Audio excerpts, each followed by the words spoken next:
Terima kasih Anda masih bersama kami. Bagi Anda yang baru saja bergabung, kami hadirkan kembali 3 berita utama hari ini. Polisi menggerebek pos satpam di Gang Jati Terjun, Kota Medan. 5 orang diringkus, 1 diantaranya bekerja sebagai satpam komplek.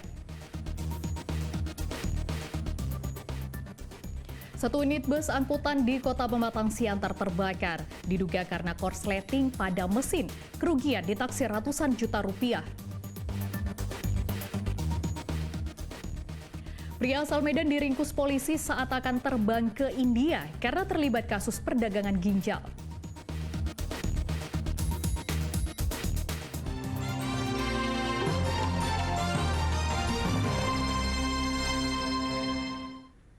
Satuan Narkoba Polres Pelabuhan Belawan menggerebek pos satpam di Gang Jati Terjun, Kota Medan. Dalam penggerebekan ini, petugas berhasil menangkap 2 orang pengguna dan 3 orang pengedar narkoba.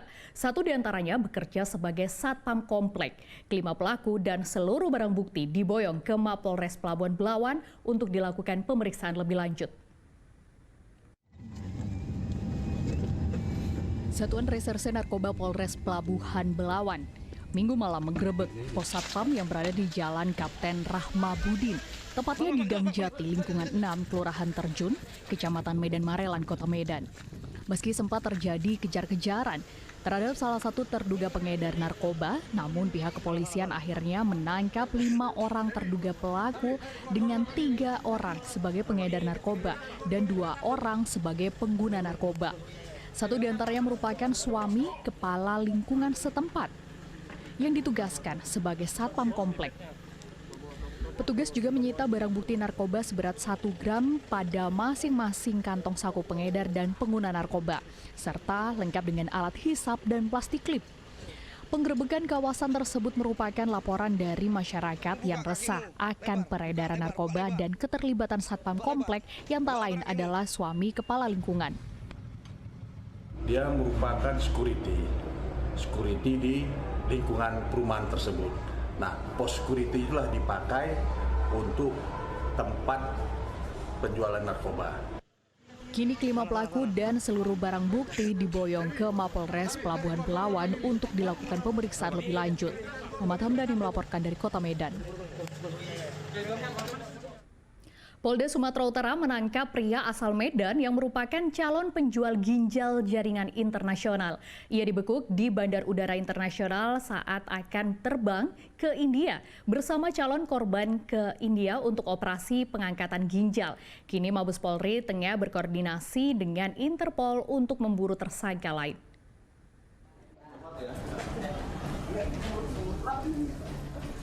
Bukan hal baru, jaringan praktek jual beli organ tubuh ini telah lama diintai oleh Bareskrim Mabes Polri. Tersangka Mus Mulyadi ditangkap tim gabungan Direktorat Kriminal Umum Polda Sumatera Utara pada pekan lalu. Tersangka Mus Mulyadi berangkat untuk mendampingi korban, seorang warga Kudus, Jawa Tengah, yang direkrut sebagai penjual ginjal melalui media sosial. Korban akhirnya menyetujui menjual organ tubuhnya akibat terbelit ekonomi untuk pengobatan sang ibu.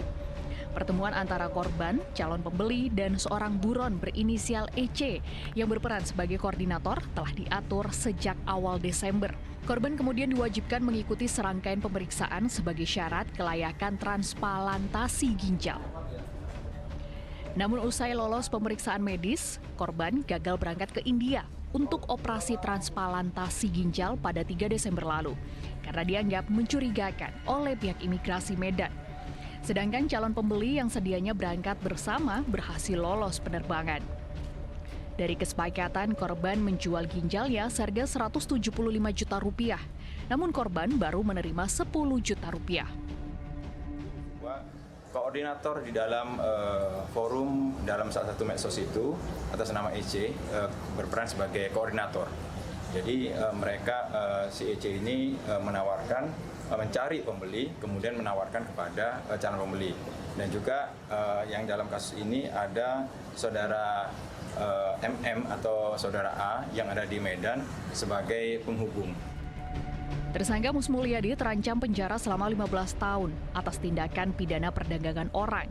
Terkait kasus ini, Mabes Polri tengah berkoordinasi dengan Interpol untuk memburu tersangka lain yang berinisial EC dengan peran koordinator jual beli organ tubuh yang tengah berada di India. Lia Lubis melaporkan dari Kota Medan.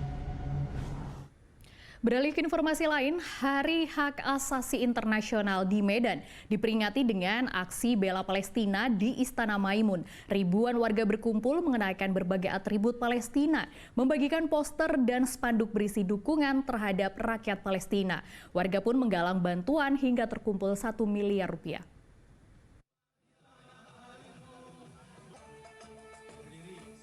Ribuan warga berkumpul di pelataran Istana Maimun pada Minggu pagi. Sebagian warga juga menggelar aksi long march di ruas Jalan Brigjen Katamso dengan membawa berbagai atribut spanduk, meneriakan yel-yel Free Palestine.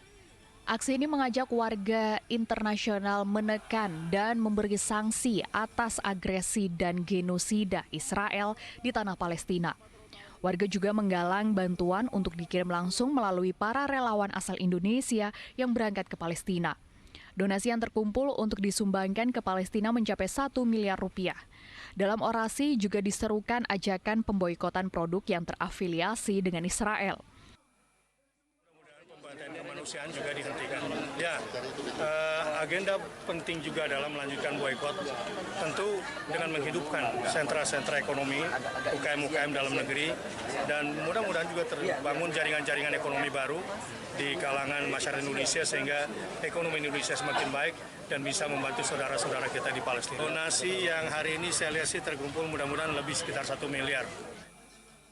Usai menggelar orasi, panitia merekapitulasi sumbangan yang terkumpul untuk warga Palestina mencapai 1 miliar rupiah. Tutia Lubis melaporkan dari Kota Medan. Pasca terjadi bencana longsor di Desa Simangulampe, Humbang Hasundutan, polisi akan melakukan penyelidikan terkait adanya dugaan illegal logging. Sementara pencarian warga hilang masih terus dilakukan. Upaya pencarian korban juga dilakukan di Danau Toba dengan melakukan penyelaman. Kepolisian Polres Humbang Hasundutan masih mendalami dugaan illegal logging di kawasan Desa Simangulampe, Humbang Hasundutan. Illegal logging tersebut diduga menjadi penyebab bencana longsor yang terjadi pada beberapa waktu lalu.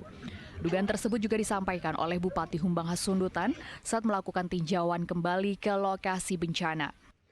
Saya tadi udah ke lokasi dengan camat, kepala desa, memang di atas ada penerbangan. Penerbangan Pak ya? Iya, itu di terdekat polisi lagi melakukan penyelidikan. Nanti kita tunggu perbedaan mereka. Seberapa luas Pak dampak kerusakan Pak? Penerbangan ada sekitar 4 hektar lah ada penerbangan di atas. Pak polisi udah turun ke lapangan. Dampak dari konsensi TPL misalnya Pak? Di sana bukan kondisi TPL, tapi kalau nggak salah pohonnya dia kasih ke TPL, kalau nggak salah.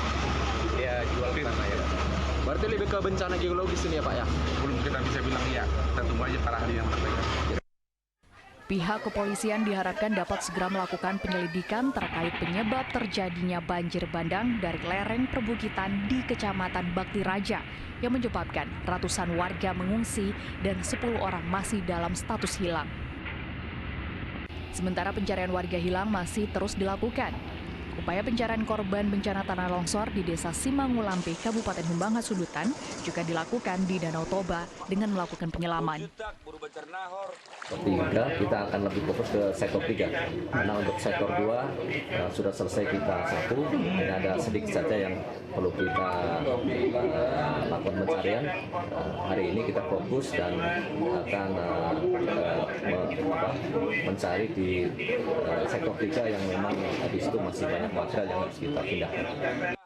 Selain korban jiwa dan hilang, bencana ini mengakibatkan rumah milik 55 kepala keluarga mengalami kerusakan. 160 jiwa mengungsi yang ditampung di kantor Kecamatan Bakti Raja, serta gedung serbaguna HKBP Simanulak. Bencana alam ini juga merusak hotel, gereja, fasilitas umum, serta lahan pertanian. Inas Mara melaporkan dari Kabupaten Humbang Hasundutan. Anggota Polda Sumatera Utara melakukan sejumlah kegiatan untuk memulihkan kondisi kejiwaan para korban tanah longsor di Humbang Hasundutan. Sasaran utama pemulihan adalah anak-anak yang berpotensi panik dan cemas pasca tertimpa bencana.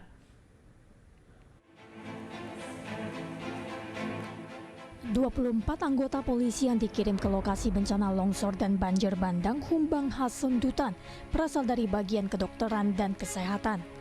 Mereka adalah konselor dan psikolog yang bertugas memulihkan kondisi kejiwaan para korban bencana, khususnya anak-anak. Selain itu, sasaran tim trauma healing ini juga anggota polisi yang hampir 2 pekan terakhir bertugas mencari warga yang hilang di sekitar lokasi bencana. Dengan konseling kelompok, kemudian individual, ataupun juga diselingi dengan permainan anak-anak. Konseling terhadap anggota pun juga yang tadi saya sampaikan itu dilakukan oleh tim ini. Pemulihan kondisi kejiwaan korban bencana dilakukan dengan beragam kegiatan, seperti dilakukan di kantor Kecamatan Bakti Raja ini. Polisi didampingi anggota Bayangkari mengajak anak-anak bernyanyi dan bermain, mencoba menghilangkan trauma akibat bencana. Kebutuhan nutrisi anak-anak juga jadi bagian pemulihan dengan memberikan makanan sehat dan susu. Pencarian korban hilang akibat bencana tanah longsor dan banjir bandang di Desa Simangulampe, Bakti Raja diperpanjang 3 hari atas permintaan keluarga korban. 2 orang korban ditemukan meninggal, 10 lainnya masih hilang.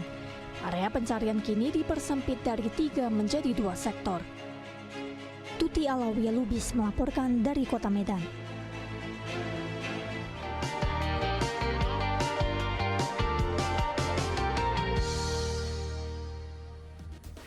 Laporan tersebut mengakhiri berita Medan hari ini. Saya Frin Meriana berterima kasih atas perhatian dan kebersamaan Anda. Selamat beraktivitas dan sampai jumpa.